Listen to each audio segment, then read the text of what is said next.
This is a year-long program that you're conducting for GMA. You're following a certain curriculum. What is it about? Well, I did a lot of listening. Every time I teach, I don't just know about what I know and teach it. I don't close my eyes. I listen, and I try to see where are the actors in their journey, in their craft, and in their career. What are the needs? What do I hear coming from the directors, the producers, the managers, the program managers, and so on. And then I create a curriculum that I think will fill a couple of holes. And let me explain what it is for this year, okay? Let me work backwards. I'm going to work backwards. I'm coming back in January to complete the year, okay? And what do I want to happen by then, right? And at first I was talking to Anna a lot, and did I marry her? And in some way we're talking about how do we not showcase the actors, but demonstrate, show what's going on. What did we learn? And I said to myself over and to Anna, to ad nauseum, I said, I do not want to do scenes. I do not want to do scene night. I do not want to do a play. Something that I want to do something different. So I looked at it and I'm like, well, what are their demands? Their demands are pretty high. They have to be on a set, a lot of the soap sets here, TV, a lot of it, and film. And like that, they have to deliver. And like that, they have to change character, change everything. And like that, they have to turn it back on again and off again. And transform to something completely different, especially if it's a dream sequence and in the dream there's this other person and so on. And this happens a lot with the actors, and they don't have much time. They don't have much, they don't have time to prepare, yet they're expected to function the way you turn a light bulb on and off. And that's not okay. In other words, you are training them to become better TV actors. Well, when I'm training them, I was just getting to that point, thank you. Where they're going is to train them how to have access to completely different parts of them and how to deliver that in real time. So when the demands are asked to switch and change and to do all these different things, they have tools that they can call on, and then they can access different parts of them very quickly. And as opposed to just, well, this comes from having a strong foundation, which Miss Anna teaches during the year. And from the strong foundation, we've added this element where they're going to be able to access different archetypes and deliver them.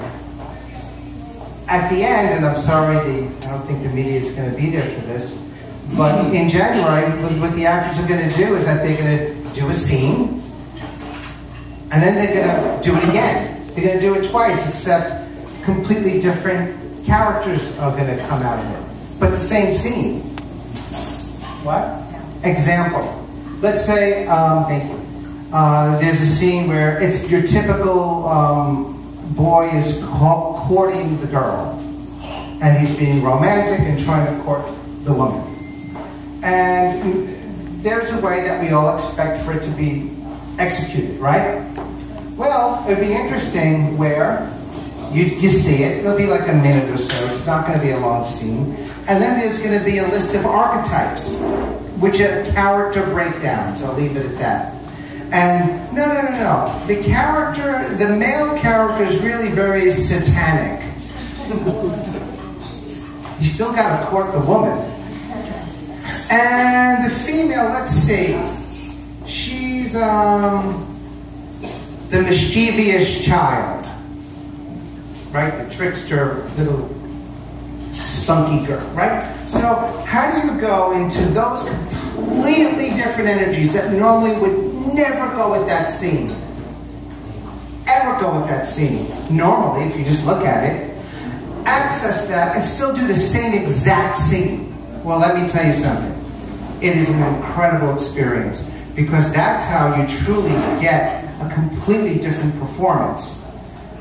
Yet still the same scene from completely different energies. So that's an example. Is that good? Did I explain it? Yeah. From your experience with local actors, what do you think, what have you discovered to be their strengths or weaknesses? Yeah, they're very earthy. Actors here are very connected. Actors here are extremely connected to... You can't really effectively do this work if you're not connected.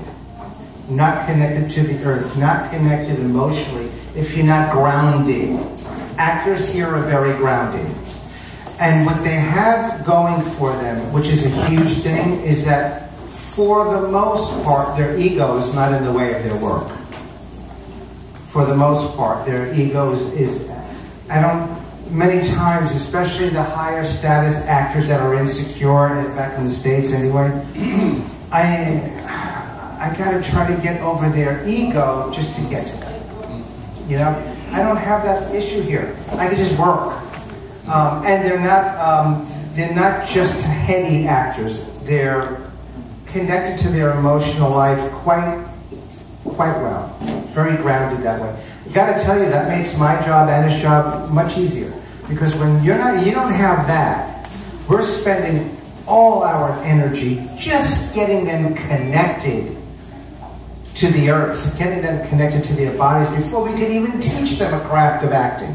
And by the way, I'm not speaking, although I can't speak for other techniques, it's really a similar issue with other techniques. They need to usually be quite grounded in order for any technique to work, so, yeah. What about the other side, the weakness part? Weakness part, okay. The weakness part is this.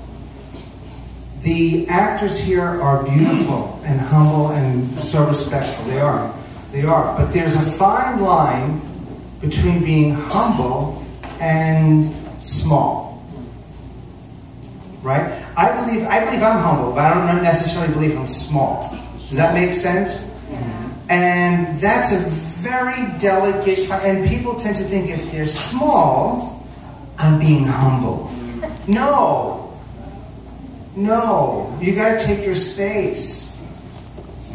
Being humble to me has to do with a level of gratitude and respect, and not being so assuming, and not being entitled, having an entitled attitude. But it's not about being small, and sometimes that subtlety can shift like that, and when that happens, it takes away from the actor's power. Does that make sense? Mm-hmm. So that probably comes from the culture of subservience. Yes, sir. Yes. How do you train them? How do you draw them into overcoming that kind of feeling? I love this interview. Tell me your name again. My name is Nestor Quartel. You're wonderful. Thank you. This is great stuff. Well, number one is to have the awareness, right? Because without the awareness, you don't know. You're just going about how you think, how you were taught, and also a lot of it is training. You know, respect your elders. You know that thing. I was taught the same thing, and sometimes that's misinterpreted as be subservient, right? So first, I make the awareness. After we have the awareness, then I go through a subset of exercises that in role play, I'll ask them, so how do you feel now that you reacted in this way? And they're like, I feel undeserving. I'm like, okay. You understand? Like one light bulb goes off. How do you feel now when you act like that? I feel like I'm wasting people's time. Like I'm making this up now. I'm just telling you examples. So once they do that, they're now learning how they feel when they act that way. And then I give them empowerment exercises that contradict that.